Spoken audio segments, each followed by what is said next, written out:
Hello and welcome to another thing where I get to interview real neurodivergent adults and talk about our lives to get the true information out there to folks. My name is Jenine Lillian. I'm a neurodiversity consultant and educator who's actually autistic and dyslexic. And today I have the great good fortune of being joined by Nicole Baber, who I also serve on the board with for the BC People First Society. Welcome, Nicole. Thank you so much. Thank you so much for having me. I was going to ask you about some special interests or maybe some projects that you have been working on lately that excite your mind.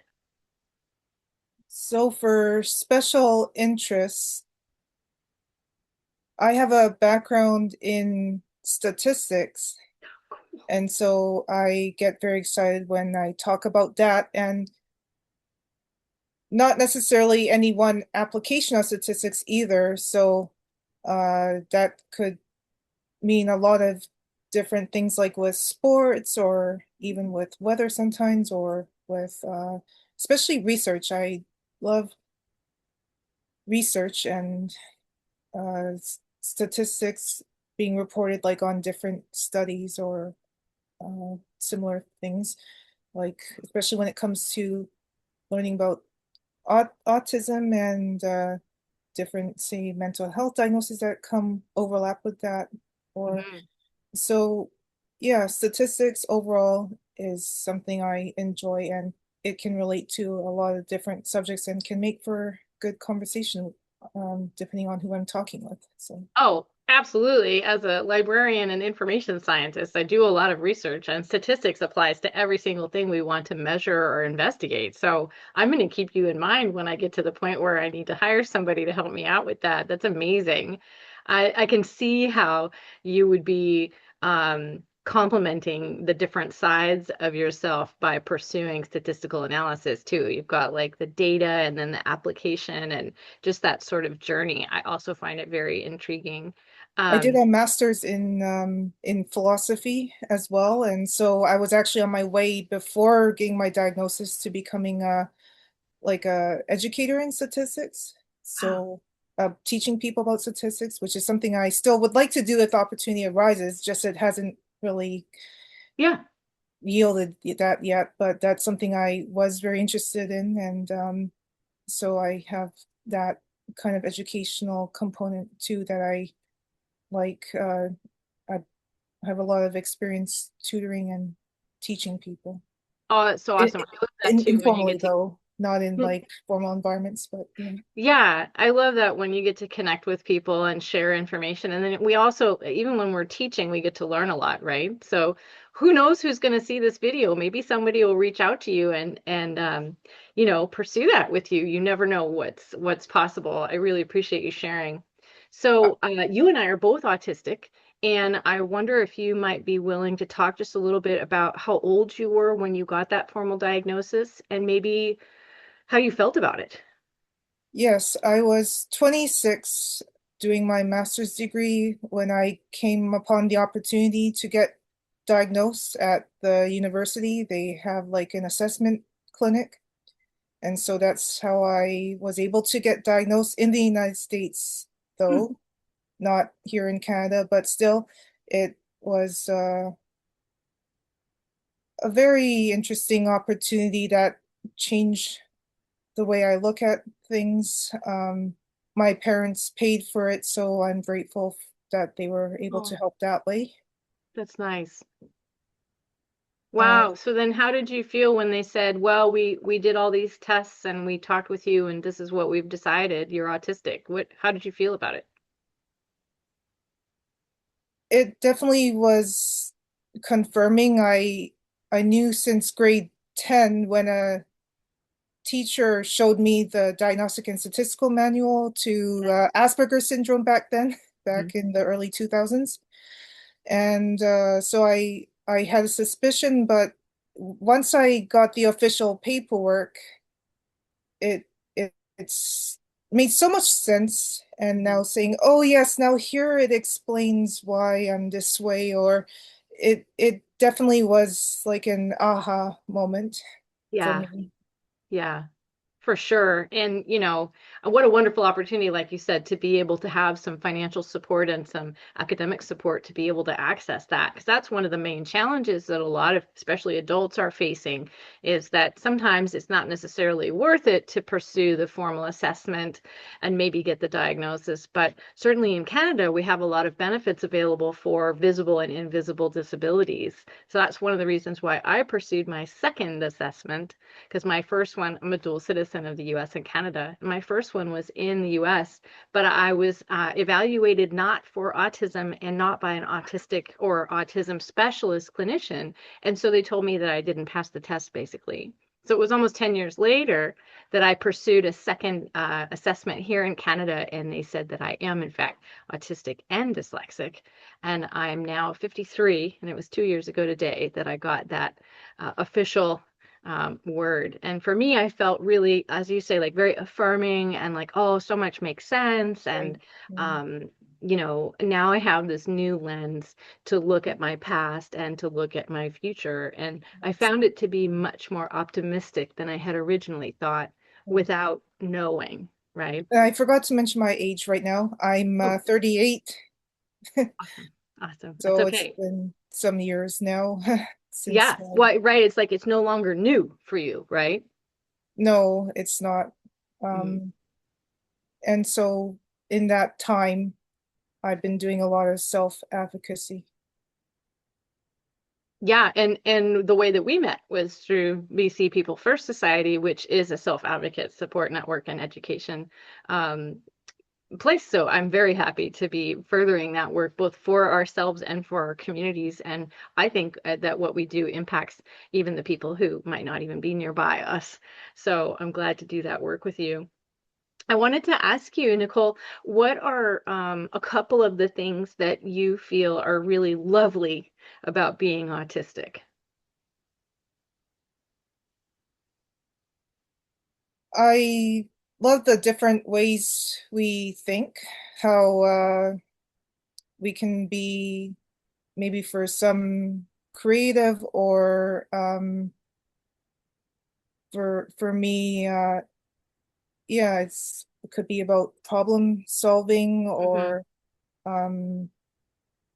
we could see things in ways that no others can because Yeah, of our absolutely different agree. way of thinking, our different perspective, how our brains are wired almost backwards at times, I like to think. Upside down and sideways. Yeah. Yeah, yeah, yeah. I've experienced that in real life. Yeah. Yeah, definitely. I have too. Sometimes it's really wonderful because I'm different, and so I can bring this fresh perspective. And sometimes it's really terrible because I'm different, and people are worried about that or uncomfortable with that. I agree with you too that the autistic mind and neurodiversity in general has this ability for each individual to have such a different perspective and such different ideas and creative pursuits and ways of thinking that it really lends itself for us to work together and share those things too.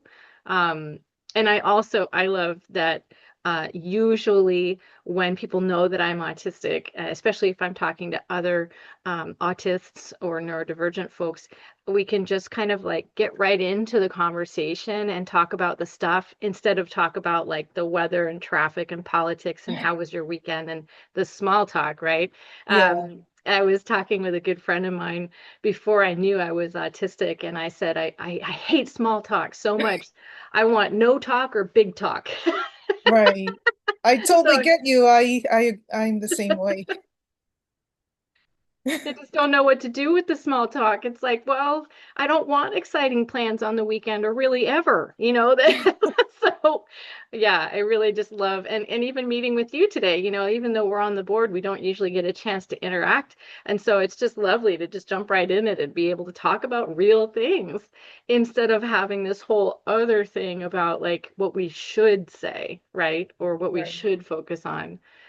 So I just thank you so much for appearing today and helping me spread the word to folks who might be confused or feeling isolated or afraid. A lot of parents are getting their kids assessed, and then they're worried that their kids in adulthood won't grow up to be responsible or thriving or independent individuals. And here we are. We're just two of many, many thousands of examples of that. And I really love that we get to do this together, show people, hey, we're very different and we might think differently and choose our lives differently than other people, but that doesn't mean that they're less.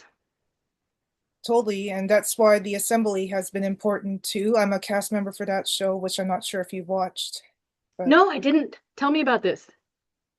okay, it's called The Assembly, and there's been only one season so far, and we're waiting to see if we get a season two or not. But uh, it's a group of autistic and neurodivergent individuals being interviewers. We're interviewing as a group Mhm. different Canadian celebrities Oh, cool. who themselves could, and some of them do, have different mental health conditions, but Mm. that's not a requirement. It's just to be a Canadian celebrity and willing to be introduced or sorry, interviewed by neurodivergent people. Oh, that's so cool. I'll make sure to put that information to find that in the link for the video so that people can pursue that further. And I definitely want to check that out. Thank you for mentioning it. No, I wasn't aware. This is the other thing that's so awesome about autists talking to other autists is that we all have different projects and things that we're working on. Or I And was working on, I'm not currently yeah, working on that well, project, but yeah. but we might not even be aware of projects that we've been involved in. Like I'm doing a lot of teaching and training for, especially for disabled entrepreneurs, Mhm. and so I'm not really like in the same places, right? And then physically, I'm not in the same place because I'm over here in the West Kootenays, and you're over there closer to Vancouver, BC, right? Yes, I'm in Surrey, in the eastern part of the Lower Mainland. Yeah. Nice.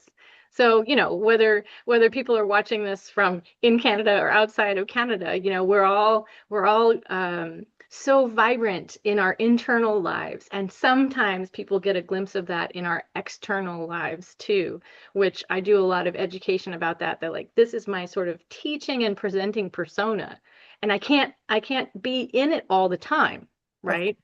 But it helps me to be effective in this. And then I sort of step off stage, and get into the downtime. But it's just so lovely to chat with you today, Nicole, and I really appreciate you taking time and sharing some of your personal experiences with who knows who will find this, right? And I'll definitely put the information of how to contact you and how to find that the assembly. I wanted to ask you before we go if you had any words of encouragement for anyone who might identify with your experience today. Yes, I want people to know, especially if they're feeling alien or misunderstood, that there is there is a way to get more connected or get yourself understood, and self-advocacy is a big part of that. It's a very key tool in how we could make this world more accessible and inclusive, and real results come to those who take action. Like we True. see real life results in our communities or our provinces or our countries Mm. when people join together for different causes, but especially for self-advocacy for Yes. people with disabilities in general. Uh, Things do happen when we take action, and so that's something we all can do as self-advocates, right? Thank you so much. And it's true that we're stronger together as well. I will definitely include the information of how to access resources and information from the British Columbia People First Society, which Nicole and I are both on the board for that organization in the notes of the session as well. Yes, One nothing last about thing. us without us, right? That's our That's right. Nothing about us without us. Yes. Thank you so much. Any next steps you would like folks to take after hearing or watching this interview today? Anything at all that you would like people to do to take a step in this direction? Well, for those who don't know about the assembly, and I guess like you didn't know, Janine, Mhm, is I would encourage you to go to CBC or mhm. CBC Gem. That's where you can find the assembly, or it's also on YouTube, actually. Oh, awesome. I'm going to I'll link send you a it too. link. I'm going to find it and then link it in the Okay. episode notes for this interview as well. Thank you for that. So that's something that for the ones who don't know about it, that's Mhm. what I encourage them to look at. But also, yeah, I encourage people to look up about self-advocacy and how they can take part in it if they want to make this world a more accessible place. And before we end, I want Mhm. to share this decal that I wear a lot when I Oh, go out. please. Yeah. Oh, nice. Okay, so you have Or this as a badge. yeah, you're. Uh, That's wonderful. That's so that's a type of self-advocacy. I'll send a link to it. Oh, thank you. It's a decal Mhm. that the British Columbia Association of Chiefs of Police came up with. Oh, It's yes. a decal. Mhm. It's called the decal project that they worked on. I'll send you the link right now, Janine. Thank you, and I'll put it in the notes as well. That's amazing. So that's a perfect example, Nicole. Thank you so much for showing that because that's a perfect example of a type of self-advocacy. We can have like a badge that identifies us so that we don't have to say that and we don't have to worry about being perceived in a different way. And I'll definitely include this link in the session notes. Thank you so much for mentioning that, Nicole. As for me, one thing that I would love so much for people to do is to take really, really good, gentle care of yourself. This is a very difficult time for a lot of us, and especially if you're feeling isolated or if you're feeling like you don't belong, please don't hesitate to reach out to me or Nicole, and we would be happy to connect you with some supports, whether it's talking with us or connecting with a self-advocacy group in your area. We just want you to know that there's nothing wrong with you. You're beautiful and perfect exactly as you are, whether you have a formal diagnosis or not.